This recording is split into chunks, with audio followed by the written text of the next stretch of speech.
Hello guys, welcome to Bright online classes. जैसे कि हमने पिछले टॉपिक्स में आपको प्रतिशत में बताया था कुछ बेसिक प्रतिशत fraction to percentage and percentage to fraction कैसे निकालते हैं। ओके, अब आज हम कुछ क्वेश्चन उस तरह के लेके आए हैं और उसके कुछ शॉर्ट ट्रिक्स भी लेके आए हैं। परसेंटेज में शॉर्ट ट्रिक्स भी लेके आए हैं जिसका यूज़ आपको कॉम्पिटिटिव एग्जाम में ज़रूर पड़ेगा, और एकेडमिक के लिए भी हम मेथड भी लेके आए हैं। तो कुछ क्वेश्चन सिलेक्टेड हैं जो हर तरह के इनकम पे हैं, पॉपुलेशन पे हैं, उससे पहले हम ये कहना चाहते हैं कि वीडियो को, हमारे चैनल को आप ज़्यादा से ज़्यादा शेयर करें, सब्सक्राइब करें और लाइक करना बिल्कुल ना भूलें, ठीक है। और शेयर ज़रूर करें बच्चों को। और जो भी है कंपटीशन, वो अवार्ड डिस्ट्रीब्यूशन वाली जो वीडियो है, उसको आप लोगों ने इतना सा ढेर सारा प्यार दिया, उसके लिए बहुत बहुत आपका शुक्रिया। ठीक, तो वीडियो को शेयर जरूर करें और चैनल सब्सक्राइब करें। आते हैं अपने टॉपिक पे आज के। तो पहला क्वेश्चन हमारा आज का है कि rent of the house increase 7,000 to 7,700। मतलब एक जो है रेंट, घर का किराया 7,000 रुपये से, कितने से, 7,000 रुपये से टोटल कितना हो गया, 77,700 हो गया। मतलब अब कितना रुपया किराया बढ़ गया है, अब रुपया बढ़ गया है, ₹700 किराया क्या हुआ है, रेंट क्या हो गया है, इंक्रीज हो गया है। तो हमको क्या निकालना है, हमको निकालना है इंक्रीज परसेंटेज। तो जब इंक्रीज परसेंटेज निकालते हैं तो किसी भी चीज़ की इंक्रीज वैल्यू या डिक्रीज वैल्यू निकालते हैं तो सबसे पहले ऊपर इंक्रीज वैल्यू को रखते हैं, अपॉन में 7,000 मल्टीप्लाई में 100। अब यहाँ पे सॉल्व करेंगे तो 3 0 ये कट जाएंगे और 7 10 10 70 हो जाएगा। तो ये आंसर क्या आ जाएगा, 10 आ जाएगा। कितने परसेंट डिक्रीज हुई वैल्यू, सॉरी कितने परसेंट इंक्रीज हुई वैल्यू, 10% वैल्यू। 10% वैल्यू क्या हुई है, इंक्रीज हुई है। दैट्स मीन 700 का 70 रुपीज़ कितना हुआ, सॉरी 7,000 का 700 रुपीज़ कितना हुआ, 10% हुआ। ठीक, तो इस क्वेश्चन को कैसे करेंगे, इंक्रीज वैल्यू ऊपर, अगर डिक्रीज कह रहा तो डिक्रीज वैल्यू ऊपर, ओरिजिनल वैल्यू हमेशा नीचे रहेगी, डिक्रीज हुई वैल्यू या इंक्रीज हुई वैल्यू नीचे नहीं रहेगी, ठीक है। अगर अगले क्वेश्चन पे हम अपने आए तो हमारा नेक्स्ट क्वेश्चन जो है वो क्वेश्चन है कि two number are respectively 30% and 6% more than a third number. ठीक, तो दो नंबर है, मान लीजिए एक नंबर है ए, एक बी है और एक सी है। ये इसका 30% है मोर देन, और ये इसका 60% मोर देन है। तो बताओ ये इससे कितना ज़्यादा है या किससे इनके बीच का डिफरेंस निकालना है। तो लिख what percent first of the second, first second का कितना परसेंट है। ठीक, ए और बी का परसेंटेज निकालना है। ठीक, तो इस क्वेश्चन को कैसे करेंगे उसको समझिए आप। अगर मोर देन है, ए और बी क्या है, मोर देन है, तो फॉर्मूला होता है 100 plus x upon 100 plus y into में 100। ठीक है, ये होता है फॉर्मूला। अब एक्स और वाई क्या है, ये हो गया आपका एक्स, ये हो गया वाई। ये मोर देन के लिए है, जब क्वेश्चन में मोर देन दिया होगा, और जब लेस देन दिया होगा क्वेश्चन में तो आपको लगाना होगा यहाँ 100 minus x 100 minus y multiply में 100। ठीक है, अब ये वाला फॉर्मूला है तो इसमें क्या करेंगे, 100 प्लस 30 अपॉन 100 प्लस 60 इंटू में 100। ठीक, तो 130 अपॉन 100 इंटू 160। ठीक है, जीरो से जीरो कट गया, 2 8 ज़ा 2 5 ज़ा 2 4 ज़ा 65। ये हो गया 5 5 6 ज़ा 34। इसको आप सॉल्व करेंगे तो 4 8 ज़ा 4 1 ज़ा 0.25%। ये वैल्यू क्या हुई है, ये वैल्यू मोर देन है। बी जो पूछा हुआ था क्वेश्चन में कि what percent first of second, first second का कितना परसेंट है, 81.25% है, 81.25% है। मोर देन कहेगा तो 100 plus x 100 plus y, more less than कहेगा तो 100 minus x 100 minus y multiply में 100। तो ये निकालने का तरीका हुआ जब दो नंबर एक तीसरे नंबर पर डिपेंडेंट हो और पहले और दूसरे का डिपेंडेंस पूछा हो, तब क्या करते हैं, तो ये फॉर्मूला लगाते हैं। ठीक है, आते हैं अपने नेक्स्ट क्वेश्चन पे। नेक्स्ट क्वेश्चन जो है हमारा वो इनकम से रिलेटेड है। इनकम से रिलेटेड क्या है कि 3.5% income is taken as tax and what 12.5% remaining is spent. ठीक। तो 3.5% और 12.5%, ये दो वैल्यू क्या कर रहा है, वो खर्चा कर रहा है। एक को टैक्स दे रहा है, एक को स्पेंड मतलब खर्च कर रहा है। ठीक। तो एक ये वैल्यू क्या हो गई, एक्स हो गई मान लीजिए, ये वैल्यू क्या हो गई, वाई हो गई। ठीक। अमाउंट दिया हुआ है, इन दोनों को लीव करने का छोड़ने के बाद जो अमाउंट बचता है वो है 4053। 4053 आपको निकालना है। व्हाट इज इनकम, इनकम निकालना है। क्या निकालना है, इनकम निकालना है। तो इनकम निकालने का आज हम एक बेहतर तरीका बताएंगे, एक बेहतर फॉर्मूला। जो फॉर्मूला है कि पहले देख लीजिए कितने परसेंटेज दी हुई है जो खर्च किया हुआ है, 3.5% और 12.5%, 2% दिया हुआ है, तो 2 बार 100, 2 बार 100। और नीचे क्या करेंगे, 100 माइनस एक्स और 100 माइनस वाई। ठीक, 100 minus x and 100 minus y. अब ए कितना है, 4053 multiply 100 upon 100 minus 3.5 and 100 minus 12.5। इसको सॉल्व करेंगे तो 4053 मल्टीप्लाई 100 और अपॉन में इसको सॉल्व करेंगे तो आ जाएगा 96.5 और इसको सॉल्व करेंगे तो आ जाएगा 87.5। पॉइंट से पॉइंट हटेगा, 2 जीरो लग जाएंगे। उसके बाद इसको सॉल्व करते हैं अगर, तो 5 से इसको डिवाइड किया, 5 1 जा, 5 9 जा, 5 5 जा, सॉरी 5 3 जा, और इसको डिवाइड कर दिया, 5 2 जा, 3 टाइम्स 0। फिर 5 से इसको फिर डिवाइड किया, 5 1 जा, 3 7 5 7 जा, 5 5 जा, फिर इसको डिवाइड किया 400, फिर 5 से 5 3 जा, 5 5 जा, फिर इसको 80, फिर 5 7 जा, 5 7 से ये डिवाइड होगा शायद, 7 5 जा, 5 5 7 7 जा और 7 9 जा, और ये पूरा पूरा क्या हो जाएगा 3 टाइम। तो 3 मल्टीप्लाई 16 मल्टीप्लाई 100, तो आंसर क्या निकल के आएगा, आंसर आपका आएगा 16 3 जा 4800। इसकी टोटल सैलरी कितनी है, 4800 रुपीज़ है, जो 3.5% और रिमेनिंग से 12.5% इंक्रीज करने के बाद, खर्चा करने के बाद, डिक्रीज करने के बाद 4053 छोड़ती है। तो वो वैल्यू कितनी होगी, वो वैल्यू कितनी होगी, 4800 होगी। ओके, आगे देखते हैं नेक्स्ट क्वेश्चन हमारा। तो फॉर्मूले आप लिखते जाइएगा, जो फॉर्मूले मैं लिखता जा रहा हूँ वो आपको डिस्क्रिप्शन पे मिल जाएगा या वीडियो में आपको मिल जाएगा, उसको आप पॉज करके लिखते जाइएगा कि किन फॉर्मूलों का हम यूज कहाँ पे कर रहे हैं। ठीक है, तो अगला क्वेश्चन है, if the price of coal rise 20% then find the house is consumption of the commodity as और नॉट इंक्रीज हिज एक्सपेंडिचर। ठीक है, तो कोल का प्राइस क्या हुआ है, कोल का प्राइस जो हुआ है वो इंक्रीज हो गया है। कितना इंक्रीज हो गया है, 20% इंक्रीज हो गया है। कितना इंक्रीज हो गया है, 20% इंक्रीज हो गया है। तो अब बताना है आपको अपने एक्सपेंडिचर, अपने कंजप्शन में कितनी कमी लानी है जिससे कि उस आपके खर्च पे कोई फर्क ना पड़े। तो क्या करना होता है इसके लिए, कि इसके लिए एक फॉर्मूला होता है R/100 plus R into 100।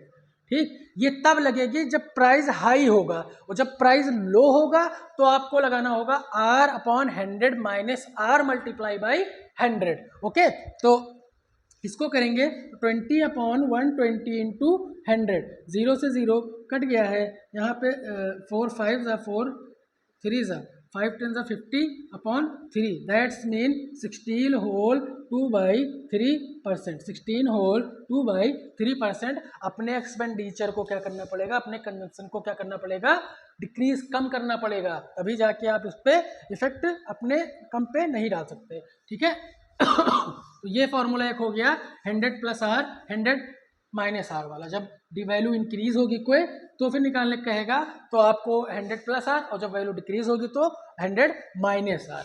Okay, next आते हैं, नेक्स्ट जो क्वेश्चन है वो है पॉपुलेशन पे। पॉपुलेशन के लिए पहली चीज़ तो आप फॉर्मूला समझिए। दो चीज़ें होती हैं, ये तो आफ्टर कुछ ईयर पॉपुलेशन पूछेगा या बिफोर कुछ ईयर पॉपुलेशन पूछेगा। तो आफ्टर के लिए क्या करते हैं, आफ्टर के लिए फॉर्मूला होता है P1 प्लस R बाई 100 की पावर N। क्या होता है, P1 प्लस R बाई 100 की पावर N। और बिफोर के लिए क्या होता है, बिफोर के लिए होता है P/1 प्लस R बाई 100 की पावर N की पावर एन। ये किस लिए समझिए, जब वैल्यू आपकी पॉपुलेशन इंक्रीज हो रही हो कुछ रेट से तब आपको प्लस लगाना है, और जब वैल्यू कुछ रेट से डिक्रीज हो रही हो, क्या हो रही हो, डिक्रीज हो रही हो, तो यहाँ पे प्लस की जगह क्या हो जाएगा, माइनस हो जाएगा। और जहाँ पे पी क्या है, प्रेजेंट टाइम की पॉपुलेशन है, ए क्या आता है, वो आफ्टर कुछ ईयर या बिफोर कुछ ईयर की पॉपुलेशन आती है, और एन क्या है, टाइम है, आर वो है जो रेट से पॉपुलेशन क्या होती है, पर ईयर इंक्रीज होती है। ठीक है, तो जैसे एक क्वेश्चन इसका हम लेते हैं, तो फॉर्मूला ये आफ्टर वाला लिखा लेते हैं। इसी का क्वेश्चन है कि the population of certain town increase at a rate of R%। किसी रेट से वो इंक्रीज हो रही वैल्यू, कितने परसेंट से, R% से, मान लेते हैं R% से इंक्रीज है। At how it's now it is 456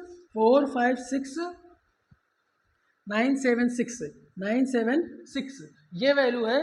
4 year it was, 4 साल पहले ये वैल्यू क्या थी, 4 साल बाद ये इंक्रीज हुई है, 4 साल पहले ये वैल्यू क्या थी, 390625 ये वैल्यू थी। 4 साल पहले ये वैल्यू थी, 4 साल के बाद ये वैल्यू हो गई है। तो आपको बताना है कि यही वैल्यू जो 4 साल के बाद हुई वो बीच में 2 साल के बाद कितनी हुई होगी, कितने बाद, 2 साल के बाद। क्वेश्चन लिखा हुआ है कि what will it be 2 years later, 2 साल के बाद क्या होगी। तो हमने फॉर्मूला पढ़ा हुआ है कि ए आफ्टर तो 456976 इज इक्वल टू 390625 और 1 प्लस आर बाई 100। आर हमको पता नहीं है, तो आप या तो आर निकाल लीजिए, या तो एक सिंपल तरीका आपको आज बताएंगे हम, उसको आप अप्लाई करिए। यहाँ पे इसको ले आइए नीचे,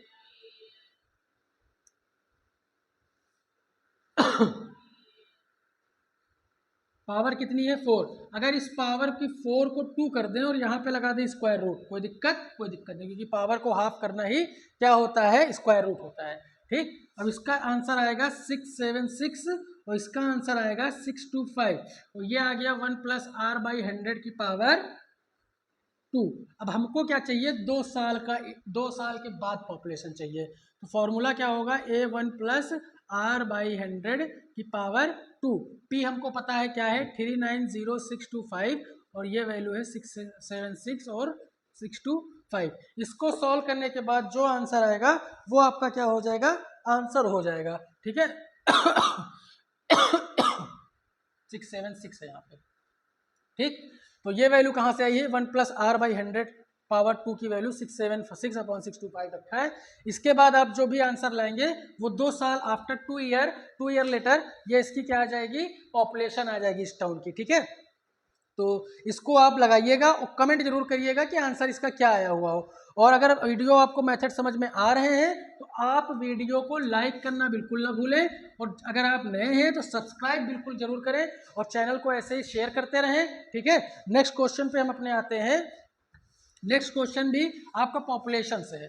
ठीक क्वेश्चन है कि किसी टाउन की पॉपुलेशन 1,44,000 है। इस टाइम प्रेजेंट टाइम उसकी पॉपुलेशन कितनी है, प्रेजेंट टाइम उसकी पॉपुलेशन कितनी है, 1,44,000 है। ठीक, 3 साल का खेल हो रहा है यहाँ पे, पहले साल, दूसरा साल और तीसरा साल। पहले साल 5% इंक्रीज होती है, दूसरे साल 10% डिक्रीज होती है, और तीसरे साल 15% इंक्रीज होती है। तो आपको अगर वैल्यू निकालना हो कि ये 3 साल के बाद क्या आएगी पॉपुलेशन, कितनी हुई होगी उस टाउन की पॉपुलेशन, तो आपको फॉर्मूला हम बताते हैं, A1 प्लस एक्स बाई 100, यहाँ पे P होगा, A is equal to P 1 plus x by 100, 1 plus y by 100, 1 plus z by 100, इसी तरह जुड़ता चला जाएगा ये।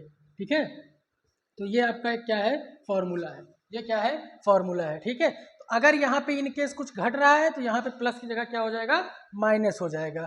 ठीक, तो ए पी हमारा 144,000 इंटू 1 प्लस 5/100, 1 प्लस 10/100। हमने अभी कहा है कि यहाँ पे जब घटती है अगले 2 साल पे क्या हो गई, घट गई है 10%, माइनस हो गई तो माइनस कर देंगे, 1 प्लस 15/100।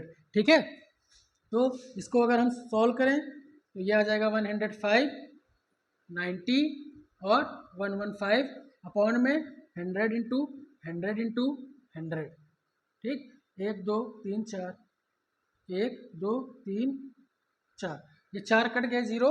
उसके बाद इसको सॉल्व करें अगर तो 5 से 5 2 ज़ा 5 2 1, 5 4 ज़ा 5 2 3 4 से 36, मल्टीप्लाई कर लीजिए 36 21 9 और 23 का, इनका मल्टीप्लाई कर लीजिए, जो आएगा वो आंसर हो जाएगा। तो आंसर आया है 156492, यही आंसर आया हुआ है। क्या देखिएगा आप कि मेरा कैलकुलेशन तो यही आया हुआ था 156492, देखिएगा आप कि आपका भी आंसर यही आ रहा है कि नहीं। अगर नहीं आ रहा है, मेरे कैलकुलेशन में कुछ दिक्कत है, तो आप कमेंट बॉक्स में करेक्ट आंसर जरूर लिखिएगा। और ये फॉर्मूला जरूर याद रखिए, जब वैल्यू माइनस होगी तो यहाँ पे क्या हो जाएगा, माइनस हो जाएगा। पहले साल प्लस, दूसरे साल माइनस, फिर प्लस हुआ तो प्लस कर दिया, ठीक है। तो इस तरह के क्वेश्चन को इस तरह हम कर सकते हैं, इस फॉर्मूले पे कर सकते हैं, ठीक है।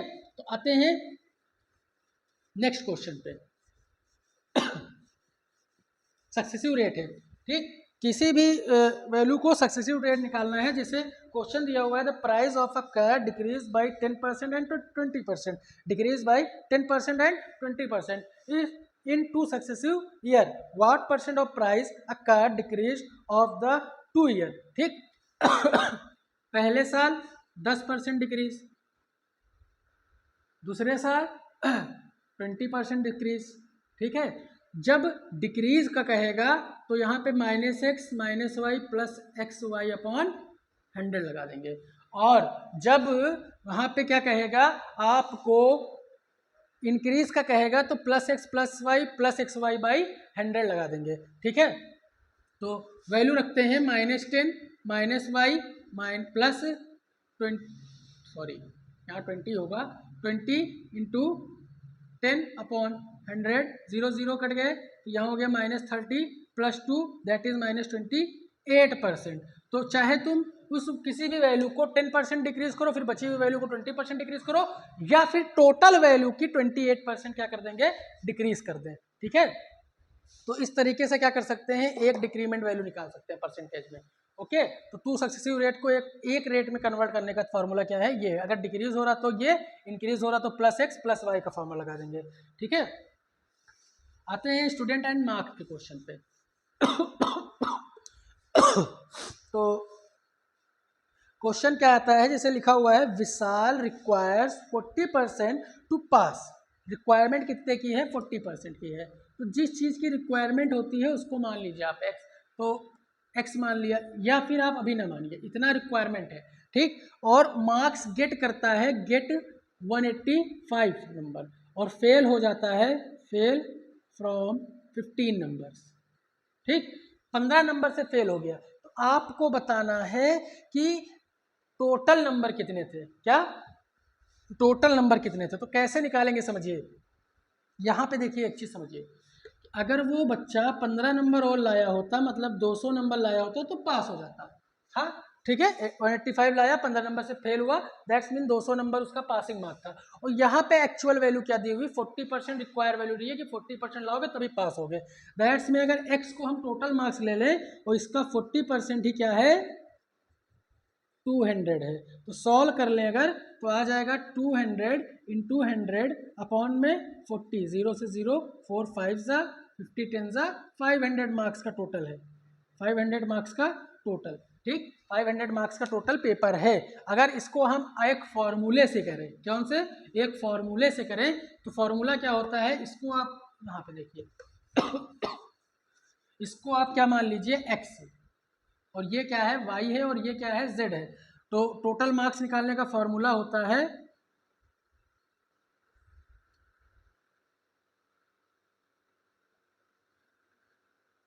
100 into y plus Z upon में x, ये फॉर्मूला होता है, ठीक। 100 इंटू, हाँ। तो आते हैं अपने नेक्स्ट क्वेश्चन पे। जो हमारा नेक्स्ट क्वेश्चन है उसको सॉल्व करते हैं कि अगर यहाँ पे इनकम का क्वेश्चन है, if Ram salary is 50 more than Rahul salary, Ram salary is 50 more than Rahul salary, then more than Rahul salary, then Rahul salary how much salary, Rahul salary less than Ram salary. यहाँ पे दो लोग हैं, एक है राम, एक है राहुल। ठीक, क्वेश्चन है Ram salary is 50 more than Rahul salary, इनकी सैलरी इनसे क्या है 50 मोर देन है, 50% मोर देन है। अब आपको बताना है कि राहुल की सैलरी राम से कितना कम है, इनकी सैलरी इनसे कितना कम है। तो जब कम पूछेगा तो r into r upon 100 plus r into में 100, ये फॉर्मूला लगा देंगे। क्या लगाएंगे, r upon 100 plus r into में 100। और जब ये इनसे कम होंगे और इनसे ज़्यादा पूछी जाएगी, ज़्यादा पूछी जाएगी, तो यहाँ पे क्या हो जाएगा, प्लस की जगह माइनस आर हो जाएगा। क्या हो जाएगा, प्लस की जगह माइनस आर हो जाएगा। तो हम वैल्यू रखते हैं 50, 150 इंटू 100, 0 से 0 कट जाएगा, 5 3 ज़ा 5 2 ज़ा, दैट्स मीन 100 अपॉन 3। इसकी वैल्यू आएगी 33 होल 1/3%। ठीक, तो ये वैल्यू राहुल की सैलरी राम से कितना कम है, 33 होल 1/3% कम है। ठीक, 100 अपॉन 3% क्या है, वैल्यू कम है। ठीक है, तो if Ram salary is 50 more than Rahul salary, then Rahul salary is less than Ram salary. कितना कम है, 50%, सॉरी 33 होल 1/3% कम है। कब, जब राम की सैलरी राहुल से कितना हो, 50 ज़्यादा हो। ओके, तो इस पे डिपेंडेंट जितने क्वेश्चन थे हमने आपको बता दिए हैं, और लगभग लगभग जी सारे क्वेश्चन हो गए हैं।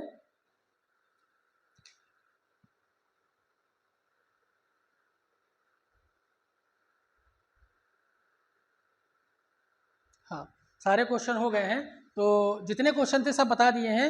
अब आप जो है, अगर आपको वीडियो अच्छी लगी हो तो लाइक जरूर करें, चैनल को सब्सक्राइब करना बिल्कुल ना भूलें, शेयर जरूर करिए अपने सोशल नेटवर्क पे, जितना ज़्यादा हो सके उतना सोशल नेटवर्क पे शेयर करिए। Thank you so much.